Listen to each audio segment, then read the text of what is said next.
এশার নামাজের পর পবিত্র তারাবির নামাজের মধ্য দিয়ে পবিত্র মাহে রমজানের আনুষ্ঠানিকতা শুরু হয়েছে। ধর্মীয় ভাব গাম্ভীর্যের মধ্য দিয়ে তারাবির নামাজ পড়েছেন সংযুক্ত আরব আমিরাতের দুবাই প্রবাসীরা। এছাড়াও সৌদি আরব, ওমান, কাতার, বাহরাইন সহ মধ্যপ্রাচ্যের দেশগুলোতে কিন্তু আগামীকাল থেকে পবিত্র রমজান শুরু হচ্ছে।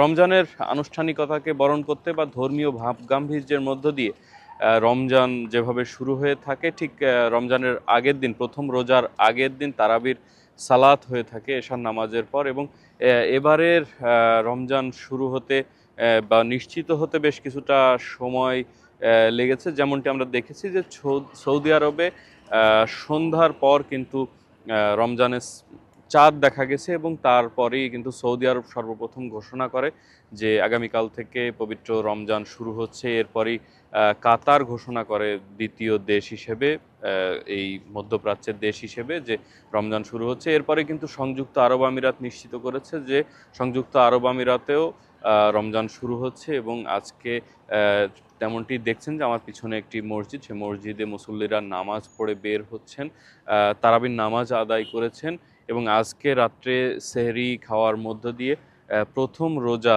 শুরু করবেন ঠিক আগামীকাল। আপনাদেরকে জানিয়ে রাখতে চাই, সংযুক্ত আরব আমিরাতে এই রমজান মাসের সময়টাতে এসে কিন্তু যারা বিভিন্ন সেক্টরে চাকরি করেন, একেবারে শ্রমিক থেকে শুরু করে বিভিন্ন সেক্টরে যারা চাকরি করেন, তারা কিন্তু এই সময়টাতে তাদের কর্মঘণ্টা কমিয়ে এনে কিন্তু তাদের অফিস বা তাদের যে ওয়ার্ক স্টেশনগুলো রয়েছে সেই জায়গাটাতে কিছুটা বিরতি রাখা হয়, রমজান মাসে কিছুটা শিথিলতা আনা হয়। এছাড়াও রমজান মাস জুড়ে সংযুক্ত আরব আমিরাত, Dubai, Ajman, Sharjah, Russell Khaimah, Abu Dhabi সহ 7টি আমিরাতের প্রতিটি আমিরাতে কিন্তু দ্রব্যমূল্যের যে বিশেষ ছাড় সেটি কিন্তু ইতোমধ্যে শুরু হয়েছে। আমরা কিছুদিন আগে দেখেছি যে শারজা শাসক কিন্তু দ্রব্যমূল্যে ছাড় দিতে বিশেষ তহবিল ঘোষণা করেছেন। ঠিক তেমনি আরব আমিরাতেও বিশেষ তহবিল ঘোষণা করা হয়েছে এই রমজানের সময়টাতে, যেন দ্রব্যমূল্য ঊর্ধ্বগতি না হয়ে স্বাভাবিক সময়ে যে দাম থাকে তার থেকে কমিয়ে এনে যেন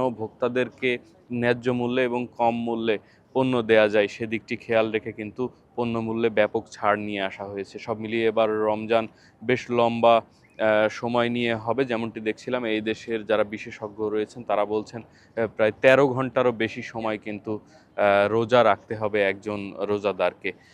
সব মিলিয়ে এই ছিল সংযুক্ত আরব আমিরাতের দুবাই থেকে পবিত্র রমজান 2026 সালের রমজান মাসের সর্বশেষ খবরাখবর। এস এম সাফায়েত, আর টিভি, সংযুক্ত আরব আমিরাত।